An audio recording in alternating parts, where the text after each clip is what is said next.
Makinig ka at bigyang pansin. Malaki ang inihanda ng Diyos para sa'yo, kaya maghanda ka na at itikom mo ang mga daliri ngayon din, dahil dalawang pagpapala ang darating bago maghating gabi. At kung gusto mong patuloy na makatanggap ng mga mensaheng mula sa langit, i-follow mo ang account na ito ngayon. Pindutin mo ang pusong button at i-share sa WhatsApp sa 3 tao para mas mabilis dumating ang kasaganahan at pera. Kailangan mo lang ng pananampalataya. Bago matapos ang araw, ang Diyos, buong lakas at kapangyarihan ay kumikilos na pabor sa'yo.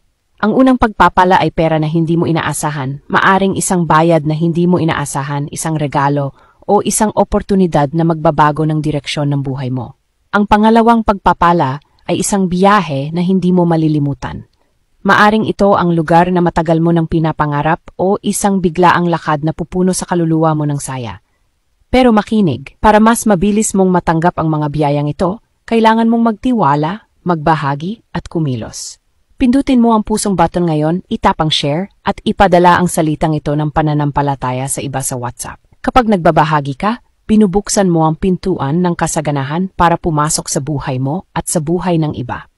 Magtiwala ka, dahil ang Diyos ay kumikilos na para sa'yo.